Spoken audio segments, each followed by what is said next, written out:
وہاں پہ ہمارے کنونشن کے جگہ سے کرسیاں صوفے وغیرہ اٹھوائے اور شہر میں داخلے کے تمام پوائنٹس پہ پولیس نے جو ہے ناکہ بندیاں کی اور لوگوں کو شہر کے اندر داخل نہیں ہونے دیا۔ اب مجھے ان کنونشن میں شرکت سے روکنے کے لیے ڈی آئی خان میں ایک FIR کی گئی ایک مشکوک شخص کی طرف سے، ایک سیاسی شخص کی ایما پہ۔ انشاءاللہ آنے والے ہفتے سے ہم کنونشن شروع کر رہے ہیں۔ خیبر پختونخوا کے تمام عوام کو، تمام قبائل کو علم ہو کہ یہ 500,000 افراد کی کنونشن منعقد کرانے سے بہتر ہے کہ آپ ہمیں دعوت ہی نہ دیں۔ جس ضلع میں جائیں گے، چھوٹا چھوٹا ضلع 10 لاکھ سے کم آبادی پر مشتمل نہیں ہے، تو لہٰذا پاکستان تحریک انصاف سے وابستگی رکھنے والے، پاکستان میں قانون کی حکمرانی چاہنے والے، پاکستان میں پاکستانیوں کی یہ 75-76 سالہ جو تقدیر ہے اس کی تبدیلی پہ یقین رکھنے والے تمام قبائل یہ سن لیں کہ اگر قیادت آپ کے پاس آئے گی اور 1000 500 1500 2000 ہوں گے تو یہی اثر ہوگا، پولیس والے آئیں گے اور آپ کے پروگراموں پہ دعویٰ بولیں گے۔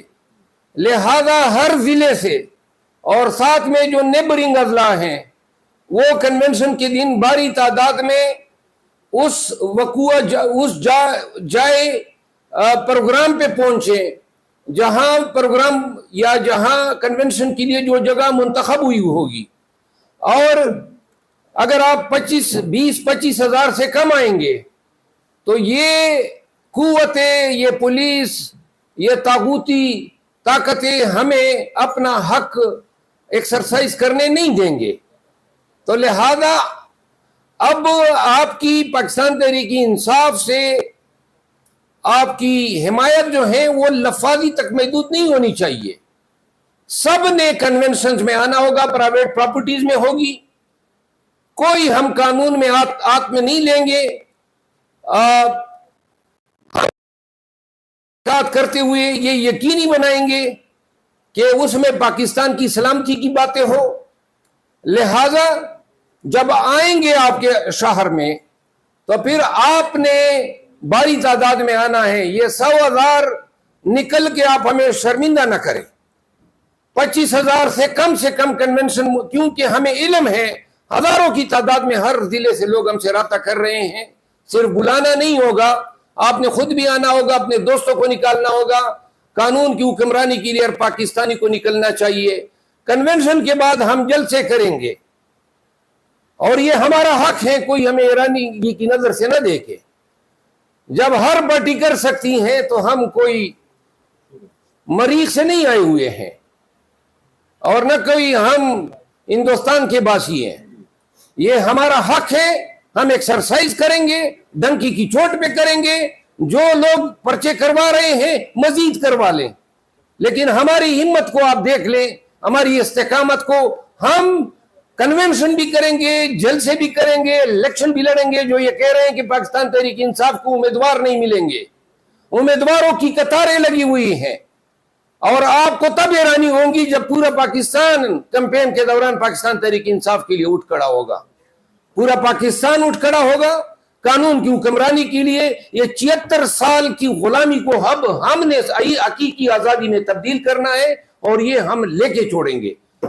ان تمام گزارشات کے ساتھ تمام صحافی حضرات، چینلز، یوٹیوبر، سب کا میں مشکور ہوں کہ آپ نے ہمیں سنا اور ہمیں ٹائم دیا۔ اچھا سر، سوال ایک یہ ہے کہ کیا آنے والے انتخابات میں آپ لوگوں کا بیانیہ اسٹیبلشمنٹ کا سیاست میں انوالومنٹ کے خلاف ہوگا؟ اور دوسرا یہ کہ میرا سوال یہ ہے کہ جو آپ لوگوں کے فرد جرم عائد ہو چکا ہے عمران خان پر، اس کے خلاف سپریم کورٹ آپ لوگوں نے درخواست دائر کی ہے، کچھ امید ہے کہ چیف جسٹس قاضی فائز عیسیٰ اس پر آپ لوگوں کو انصاف فراہم کریں؟ جہاں تک آپ نے پہلے سوال کیا، یہی تو ہماری فائٹ ہے، جس کا کام اسی کو ساجیں۔ اسٹیبلشمنٹ کا سیاست سے کوئی کام نہیں ہونا چاہیے، اور ہم یہی کہہ رہے ہیں۔ حقیقی آزادی کیا ہے؟ حقیقی آزادی یہ ہے کہ قانون کی حکمرانی ہو۔ قانون کی حکمرانی میں عدلیہ اپنا کام کریں، ادارے اپنا کام کریں۔ حکمرانی کا حق عوام کو ہے اور عوام کو حکمرانی کرنے دیں۔ جو لوگ جس طرح 16 ماہ قبل عوام کے منتخب وزیر اعظم کو ایک سائفر کو جواز بنا کے حق حکمرانی سے محروم کیا گیا. ہماری جنگ یہ ہے کہ آئندہ ایسے ان چیزوں کا ارتکاب نہ ہو. پاکستان تحریک انصاف اس الیکشن کے دوران ہمارا مینیفیسٹو یہی ہے, ہمارا نعرہ یہی ہے کہ ہم اقتدار جو ہے وہ عوام کو سونپیں گے, اور اقتدار کرنے والی واحد طاقت پاکستان میں آئین کے تحت بھی اور قانون کے تحت اور حقیقی طور پر بھی عوام پاکستان رہیں گے. جو آپ کے اوپر FIR کیا گیا ہے ڈیرہ اسماعیل خان میں, تو آپ کہہ رہے ہیں کہ یہ کسی سیاسی بندے کے جو ہے نا نام پہ کیا گیا ہے. اگر آپ ان کا نام لینا مناسب نہیں سمجھتے تو اس سیاسی بندے کا یہ بتا سکتے ہیں کہ کون سی پارٹی سے ان کا تعلق ہے؟ دیکھیں, یہ تو واضح ہے کہ پرچے کرانے والے جو ہیں وہ آج کل ایک ہی پارٹی سے یہ ہوتے ہیں. باقی بات یہ ہے کہ آپ کو تب پتہ چلے گا جب اس بندے پہ انشاءاللہ میں عنقریب FIR کروں گا اسلام آباد میں, جو میں کرنے جا رہا ہوں. اچھا مرزا صاحب, آپ نے گرینڈ ڈائیلاگ کی بات کی کہ نواز شریف واپس آ کے بات کرتے سیاسی رہنماؤں سے. آپ لوگوں کی 3 سال 3.5 سال حکومت رہی, تب تک آپ کو گرینڈ ڈائیلاگ یاد نہیں ہے, آپ نے کسی سیاسی جماعت کو نہیں بٹھایا ساتھ, اور اب جب اسٹیبلشمنٹ مضبوط ہو گئی ہے تو اب آپ اس طرح کی باتیں کر رہے ہیں, کیا رسپونڈ کریں گے؟ گزارش یہ ہے کہ 3-3.5 سال میں اگر گرینڈ ڈائیلاگ نہیں بھی ہوا ہے اس وقت, تو ملک میں اس وقت نہ معاشی ابتری صورتحال بھی تھی, نہ مہنگائی ایسی تھی, نہ آپ کی فارن پالیسی, اور نہ ملک میں طوائل الملوکی تھی. جب ملک کرائسس کا شکار ہوتا ہے تو تب لوگ سوچتے ہیں کہ ہمیں سر جوڑ کے تمام سیاسی قوتوں کو بیٹھ جانا چاہیے. وہ حالات اور آج کے حالات میں بہت فرق ہیں. تو لہٰذا اگر آج ہم یہ کہہ رہے ہیں تو یہ کوئی قطعاً یہ پیغام نہ لیں کہ ہم کسی کی منت کر رہے ہیں, منتیں کرتے تو ڈیل کر لیتے, چلے جاتے ہم بھی نواز شریف کی طرح باہر, اور 4 سال بعد جو ہیں دندناتے ہوئے آتے. نہ ہم ڈیل کر رہے ہیں, نہ ڈیل کی ہمیں کوئی ضرورت ہے.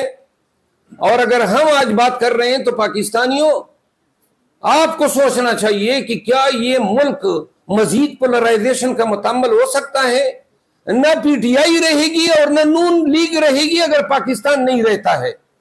تو لہٰذا پاکستان سن لیں اور سمجھ لیں, ہم میک اور بریک کے سٹیٹس پہ ہیں. ہم معاشی طور پہ اور سیاسی طور پہ انتہائی انحطاط کا شکار ہیں. ملک کو, پاکستانیوں کو ڈائیلاگ کی ضرورت ہے, اور وہ ڈائیلاگ ایک ورکیبل جو انوائرمنٹ ہے اس کو کریٹ کرنے کے لیے. صاحب, آپ لوگوں نے پچھلی بار بھی دوسری پارٹیوں سے لوگ لیے تھے, مشکل وقت میں وہ چھوڑ گئے, اب بھی آپ دوسری پارٹیوں سے لوگ لے رہے ہیں, بجائے اس کے کہ پارٹی کی سیکنڈ قیادت کو موقع دیں, کیا کہیں گے؟